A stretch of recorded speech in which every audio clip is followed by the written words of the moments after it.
एक बार एक वैज्ञानिक ने एक टिड्डे को पकड़ा और उसे अपनी आवाज पर छलांग लगाना सिखाया। वैज्ञानिक टिड्डे से कहता, कूदो। टिड्डा उसकी आवाज सुनते ही जोर से छलांग लगा देता। अब वो वैज्ञानिक था तो प्रयोग करना तो बनता ही था। उन्होंने टिड्डे की छलांग पर प्रयोग किया। वैज्ञानिक ने उसकी एक टांग तोड़ दी और फिर बोला, कूदो। अब टिड्डे की छलांग की दूरी कम हो गई। वैज्ञानिक ने उसकी दूसरी टांग तोड़ दी और फिर बोला, कूदो। टिड्डे की छलांग और कम हो गई। अब तोड़ी गई उसकी तीसरी टांग। छलांग की दूरी और कम हो गई। एक एक करके बेचारे टिड्डे की सारी टांगें तोड़ दी गई।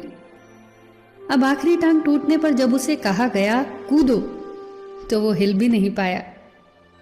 अब वैज्ञानिक ने अपना निष्कर्ष अपनी डायरी में लिखा। जानते हो उसने क्या लिखा? जब टिड्डे की एक टांग तोड़ी गई तो वो थोड़ा बहरा हो गया। जब उसकी दूसरी टांग तोड़ी गई तो वो और बहरा हो गया।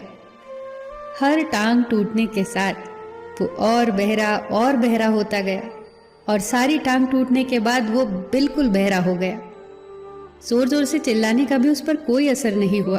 वो तो अपनी जगह से हिला तक नहीं। छलांग लगाना तो दूर की बात थी। इस कहानी को सुनकर सभी को ऐसा ही लग रहा है ना कि क्या मूर्ख वैज्ञानिक था। इतनी सीधी सी बात उसे समझ नहीं आई। क्या कुछ लोग ये भी सोच रहे होंगे कि ये तो किसी बच्चे को भी पता है कि टिड्डे की छलांग उसकी टांग टूटने की वजह से कम होती जा रही थी, ना कि वो बहरा हो गया था। पर दोस्तों, हम सभी जीवन में कई बार ऐसे ही मूर्ख बन जाते हैं।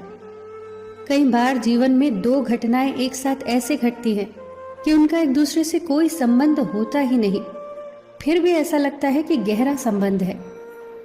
कभी कभी दिखता कुछ और है, हमें समझ कुछ और आता है और वास्तव में होता कुछ और है।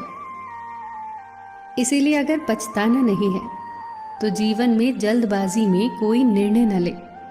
हमेशा समझबूझ का इस्तेमाल करें, सावधानी बरतें, नतीजे सोच विचार कर ही निकालें। दोस्तों, आपको ये छोटी छोटी कहानियाँ और उनकी सीख कैसी लग रही है, हमें कमेंट सेक्शन में ज़रूर बताइएगा। आप अपने सुझाव भी लिखिए जिससे हम और बेहतर करने की कोशिश करें।